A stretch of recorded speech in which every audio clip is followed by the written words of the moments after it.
great chance to introduce our guest speaker tonight, which is Brian Halligant, who pretty much defined this whole term of inbound marketing. So welcome, Brian. Happy to have you with us.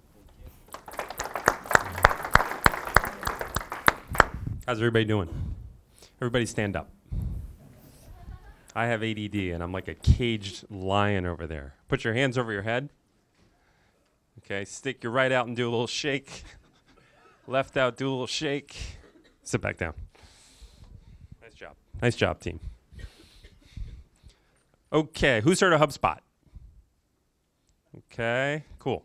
So we got a crowd that sort of gets it. So this idea of inbound marketing, I really like this idea a lot. It's a new type of marketing.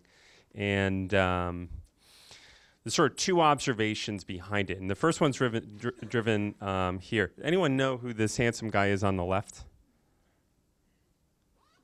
Famous guy. Come on, you're Harvard Business School here.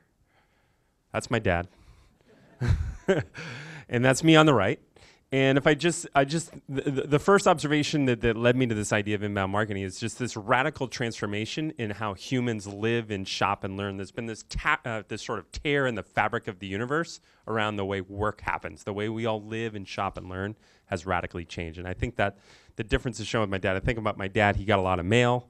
Every night he'd come home at 6 o'clock, I'd sit next to him on the bench, and he would have the scotch and water and have a little cheese with crackers, and he would open like all his mail and read it. I never open mine. Do you guys ever open your mail? There's never anything in there that's useful. We got 7 TV stations, channel 2, channel 4, 5, 7, 38, 56. And if you get the rabbit ears just right, you can get channel 68. And he talked on the phone a lot, and just very different from all of us. You know, I'm on Twitter, I'm on Facebook, I'm on LinkedIn, I'm on Gmail. It's just a radically different way I work and live and shop and learn. So that's sort of my first observation I sort of came up with. My second observation is that the playbook that marketers use, almost all marketers use this, is pretty common.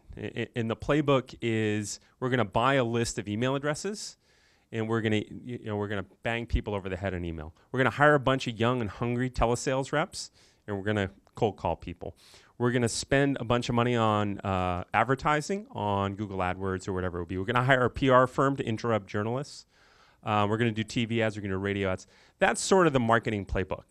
And that playbook worked great for my whole career. I sort of built my career on that. I call it the outbound marketing playbook. There's only one problem with that playbook. What's the problem? What's the problem? What's the problem? With that playbook?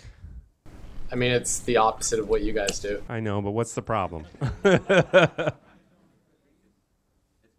You're reaching a lot of people who don't want to hear your message. People are sick and tired of being marketed to, and they're sick and tired of being sold to, and they get really good at blocking it out, whether that's a DVR at home or it's caller ID on your phone blocking the goddamn sales reps out.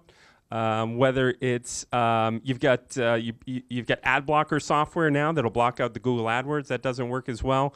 You've got spam protection software, and you've got priority inbox with your Gmail. It's nearly impossible to reach somebody with the traditional marketing playbook today. You need to take that everything you learned in your marketing class here at HBS, throw it away. Doesn't work anymore. Completely rethink marketing to match the way humans actually shop and learn today. And that's what I call inbound marketing versus outbound marketing. So if you start a new company, do it with inbound, don't do it with outbound. Now, there's a couple things I really like about this inbound approach versus the traditional outbound approach. With inbound, your success is much more about the width of your brain than it is about the width of your wallet. Big companies have a big, thick wallet and a really thin brain. Small companies have big brain, thin wallet. Inbound marketing is great for small businesses. So you people at HBS, I'm a Sloan guy, but I heard a rumor the HBS people have big brains. And so you guys should be all over this inbound marketing discuss because your success is much more about the width of your brain than the width of your wallet. You don't really need any money to be successful with inbound marketing. Second thing I like about inbound marketing is the way it scales. So let me walk through how I think most venture-backed startup marketing departments work. Here's how it works. Everybody ready? You get your pile of venture capital. It's a pile. Sequoia Capital, they put all the venture in. And the marketing guy's like, great. Here's my plan. I got my shovel. Hold on. And over here on the left, that's Google AdWords, but it's really a furnace. So I got my shovel, and I got all the money, and I throw it into Google's mouth. And Google grows like crazy, but you're stuck, and you can't grow, and it's really hard to get the math work with AdWords. And this is how a lot of startups try to get the math to work. It's AdWords and Facebook ads. Just darn hard to make it work. If you get it to work, you put $1 in the machine, you get like $1.10 out of the machine. Really hard to get that math work. The way inbound marketing works is very different. Let's just say you're the CEO of Ford Motor Company. If you're CEO of Ford Motor Company, you've got assets on your balance sheet. What are some of the assets on your balance sheet? Ford Motor Company, assets on the balance sheet. Factories, inventory, cash. Thank you, David. You're a very good student. Things like that. Now, let's say you're VP of marketing or you're the founder of a startup. What are the marketing assets you've got? The vision. That's crap. Hard, tangible asset on your balance sheet if you're a marketer. Perspective. That's horseshit. Time, horseshit. Come on. Okay, let me give you a hint. Links into your website. What's another one? HBS. Twitter handle. What? Like a Twitter handle. Twitter followers. Is that what you said? Brilliant. What else? Facebook fans, number of keywords you rank for in Google, number of pages on your website. Those are hard, tangible, modern marketing assets on your marketing balance sheet. And what happens is you create an asset today, create a piece of content today, and it's an asset that lasts forever and scales forever. It pulls in customers, and it lasts forever, and it pulls in customers essentially forever. So it's not like you're renting that asset. You own this asset. You're not renting space on Google. You're not renting space in some lists. You're not renting space on Facebook. You're creating your own marketing assets to become magnets that pull customers in. People with me? Guys with me? Cool. Okay, the other thing I like about inbound marketing versus outbound marketing is people hate outbound marketing. Does anyone like getting called at home at 6 o'clock? Does anyone like getting spam? Anyone like those television ads? Sucks. Inbound marketing is great. You create all this content, and it's rich content, it's informative, and it pulls people in, and it's engaging. So people fall in love with your brand like they fall in love with Patagonia, or they fall in love with Apple, or they fall in love with Whole Foods, these brands that people love. That's what you want to create, a lovable, modern brand. People are really sick of this traditional marketing. Okay. And so how do you do inbound marketing? We've only got a couple minutes here, so I'm going to talk about part of it. The first thing you need to do as an inbound marketer is to create tons of content. The idea is you got to turn your website into a modern magnet by creating tons of remarkable content. Blog articles, genius, brilliant blog articles, ebooks, webinars, things like that. And if your blog article is good, or your webinar is good, or your ebook is good, it'll pull people in. And the better it is, the more retweets it'll get, the more Facebook likes it'll get, the more links it'll get, the longer it will sustain, the more leads it'll pull in, and it'll be really, really awesome. So the key to being a modern genius marketer is creating tons and tons of remarkable content. You market today, think of yourself like Disney or Fox or CNN, like you're a production studio. So think of yourself like a production studio. Turn your brains into customers. What's this?